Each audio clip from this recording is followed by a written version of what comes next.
నేను శైలజ పాటిబండ్ల. ఫ్రెండ్స్, ఇది తిరుమలలోని నాగుల తీర్థం అంటారు. ఇక్కడ బాటగంగానమ్మ గుడి ఉంటుంది కదా, ఆ గుడి పక్క నుంచే వెళ్తే అక్కడ నాగుల తీర్థం వస్తుంది.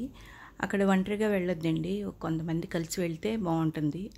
అంటే కొంచెం నిర్మానుష్యంగా ఉంటుంది ఆ ప్లేసు. అది చూడండి, దారిలో వెళ్తుంటే ఒక మంచి స్టోన్ కనిపించింది. ఎంత బాగుందో చూడండి, ఒక స్టోన్లో ఎన్ని కలర్స్. ఇది ఎంట్రన్స్ అన్నమాట. ఇది దీంట్లోంచి కొంచెం లోపలికి వెళ్ళగానే అక్కడ ఎంట్రన్స్ లోపలి వెళ్ళగానే అక్కడ దేవుడి కొంచెం ఇట్లా ఉంటుంది. అక్కడ మనం పూజ చేసుకోవచ్చు, దీపారాధన చేసుకోవచ్చు అన్నమాట. దాని పక్క నుంచి వెళ్తేనేమో ఇది కోనేరు ఉంటుంది. ఆ కోనేరు మహిమాన్వితమైన నాగుల తీర్థం అంటారు. మహిమాన్వితమైన కోనేరు అన్నమాట. అది తేటగా ఉన్నప్పుడు దానిలో పాము చుట్టుకున్నట్టుగా ఒక నీళ్ళలాగా కనిపిస్తూ ఉంటుందంట. బాగా ఫేమస్ అన్నమాట. చూడండి, కోనేరు, దాంట్లో ఎప్పుడు నీరు పడుతూనే ఉంటుంది. చాలా మహిమాన్వితమైందన్నమాట అది కోనేరు. ఓకే ఫ్రెండ్స్, ఇక్కడ మనకి చక్కగా శివలింగం ఉంటుంది. మనమే స్వయంగా అభిషేకం కోనేటిలో తెచ్చుకుని అభిషేకం చేసుకోవచ్చు. మేమందరం సరదాగా వెళ్ళామన్నమాట. తిరుమల సేవకి వెళ్ళినప్పుడు అట్లా చిన్న చిన్న టెంపుల్స్ కూడా వెళ్తూ ఉండేవాళ్ళం. అక్కడ చిన్న కొండలాగా ఉంటుందన్నమాట. అదే దాని వెనకాల ఏంటంటే చిన్న గుహలాగా ఉంటుంది. చాలా ఫేమస్ అన్నమాట. పాములు రాత్రిపూట తెల్లారుజామున అలా వస్తాయంట అక్కడ గుహలోకి. వీళ్ళు పాల ప్యాకెట్లు అన్నీ పెడుతూ ఉంటారు వచ్చిన భక్తులు.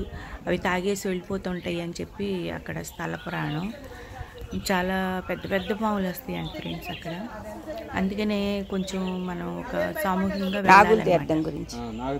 ఇక్కడ నాగుల తీర్థం అనేటువంటిది పురాతనం నుంచి ఉంది. ఇక్కడ నుంచి పాతాళ లోకానికి నాగలోకంలో చేరేటువంటి మార్గం ఉంటుంది. ఇక్కడ నిత్యం నాగదేవతలు కూడా సంచారం చేస్తుంటారు. ప్రశాంతమైన వాతావరణం.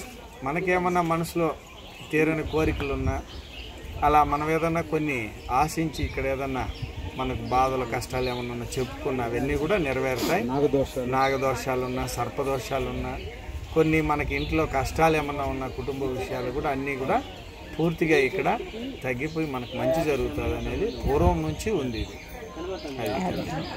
పాము రోజు వస్తుంది అంటారు కదండి. అవునమ్మా, వెనక భాగం నుంచి ఇక్కడికి చేరుకుంటాయి రాత్రి వేళలో.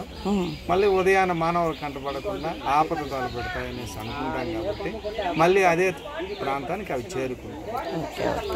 అమ్మవారు. థ్యాంక్ యూ అండి.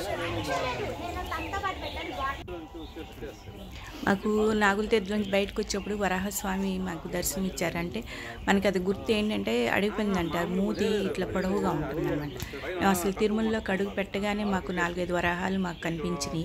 మేము అది చాలా అదృష్టం అనుకున్నాం, దర్శనం ఇచ్చినాయి ఆ వరాహస్వామి అని. ఓకే ఫ్రెండ్స్, ఇది కానీ మీకు నచ్చినట్లయితే please subscribe, like and share. Thank you friends.